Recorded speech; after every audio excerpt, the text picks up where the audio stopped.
Hello students, good morning. मैं रीमा श्रीवास्तव और आज आप लोग मुझसे पढ़ेंगे चैप्टर 10 जिसका नाम है पापा जब बच्चे थे। इस कहानी का नाम है पापा जब बच्चे थे। तो पहले देखते हैं कि इस कहानी को लिखने का लेखक का उद्देश्य क्या था, वो इस कहानी के माध्यम से हमें क्या शिक्षा देना चाहते थे। तो चलिए देखते हैं इस कहानी से मिलने वाली शिक्षा। लालची होना और सेखी बघाड़ना बहुत बुरी बात होती है और प्रत्येक चीज़ों को मिलकर खेलना खाना चाहिए। हर एक चीज़, चाहे वो खिलौना हो या खाने वाली वस्तु हो, मिल बांट कर खेलना चाहिए और खाना चाहिए। अपने भाई बहनों में, अपने दोस्तों में, घर में अगर 4-5 बच्चे हैं या अगल बगल के 8-10 बच्चे हैं जो एक साथ खेलते हैं, उन्हें हर खिलौने से, कोई भी खिलौना हो, किसी का भी हो, साथ में खेलना चाहिए, मिलकर खेलना चाहिए। ऐसे अगर खाने वाली कोई चीज़ है और सारे दोस्त एक साथ बैठे हैं तो कोई अकेला नहीं खाए, उसे सबको देकर खाए। ऐसी भावना प्रत्येक बच्चे में होनी चाहिए। तो इस कहानी में क्या है?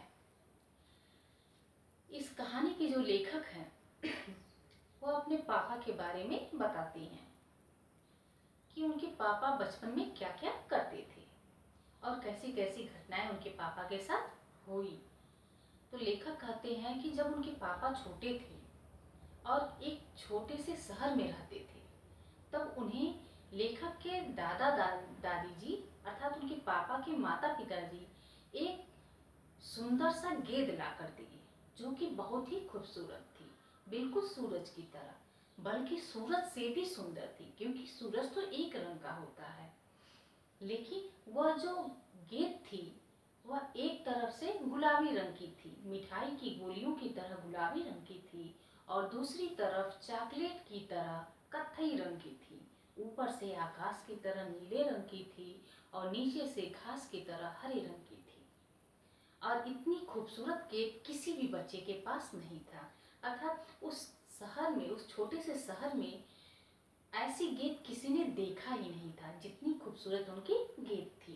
इस बात पे लेखक के पिता को बहुत अभिमान था कि मेरे पास बहुत ही खूबसूरत गेंद है, इसलिए वो किसी भी बच्चे को उससे खेलने नहीं देते, किसी को हाथ नहीं लगाने देते। लेकिन गेंद से अकेले खेलने में मजा नहीं आता है, इसलिए वो बच्चों के अगल बगल ही थोड़ी दूरी पे उस गेंद को लिए खेलते रहते थे। जब वो गेंद को लेकर घर से खेलने के लिए निकलते थे तो सभी लोग उनकी गेंद को देखने के लिए झांकते रहते थे। बच्चे जो कि उत्सुक होते थे कि हम भी खेलें इस गेंद से, देखते रहते थे कितनी सुंदर गेंद है, कितनी खूबसूरत गेंद है। और बच्चे ही नहीं बल्कि बड़े लोग भी आकर उस गेंद को देखते थे, क्योंकि जब बच्चे जाकर अपने घर में बताते थे कि उनके पास बहुत खूबसूरत गेंद है तो उन बच्चों के माता पिता भी देखने आते थे उस खूबसूरत गेंद को। लेकिन पापा जो थे वो किसी को अपनी गेंद को हाथ नहीं लगाने देते थे। इस पर बच्चे कहते थे कि वो बहुत स्वार्थी हैं, मतलबी हैं, लेकिन उन्हें कोई फर्क नहीं पड़ता था। वो अकेले ही खेलते थे, अकेले खेलने में मज़ा नहीं आता था, लेकिन फिर भी वो खेलते थे, किसी को छूने नहीं देते थे। कुछ दिनों के बाद बच्चों ने कहा, पापा के दोस्तों ने कहा कि तुम्हारी गेंद सुंदर है, तुम्हारी गेंद में कोई कमी नहीं है, तुम्हारी गेंद बहुत अच्छे अच्छे रंगों वाली भी है, बहुत सुंदर भी है और बड़ी भी है, लेकिन तुम्हारी गेंद में ऐसी कोई विशेषता नहीं है जिससे इसे अन्य गेंदों की अपेक्षा अलग समझा जाए, अन्य गेंदों से इन्हें अलग समझा जाए, क्योंकि सामान्य गेंदों की तरह यदि यह गेंद भी किसी मोटर के नीचे आ जाए तो फट जाए। इस पे पापा को बुरा लगा। उन्होंने कहा नहीं, मेरी गेंद नहीं फट सकती। बच्चों ने कहा नहीं, फट जाएगी, फट जाएगी।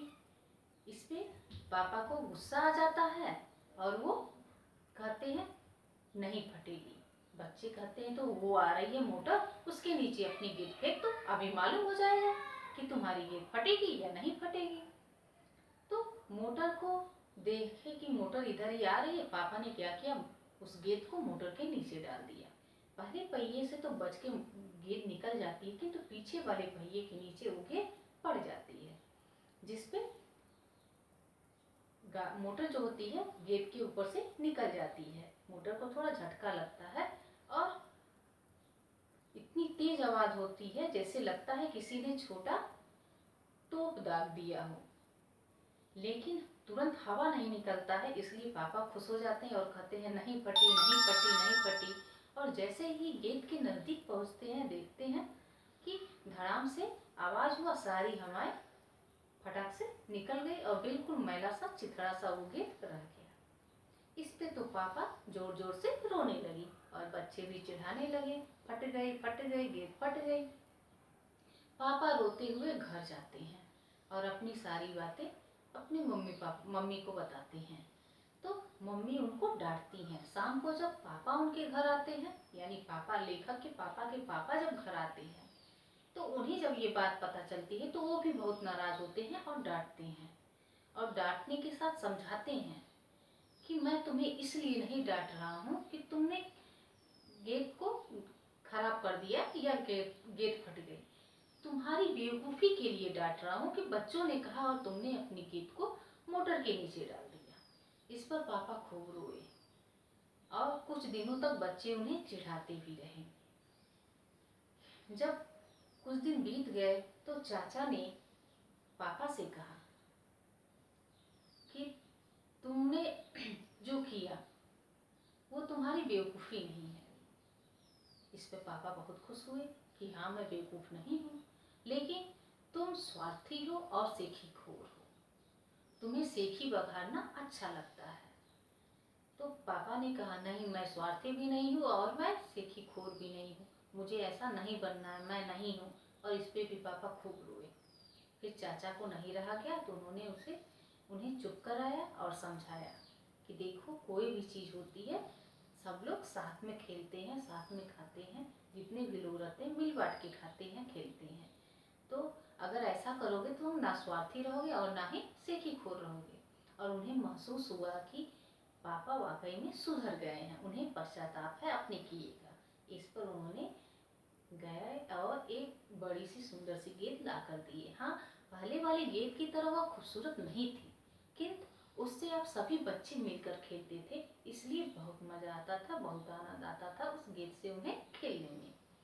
तो ये था कहानी का सारांश और ये थी कहानी की शिक्षा।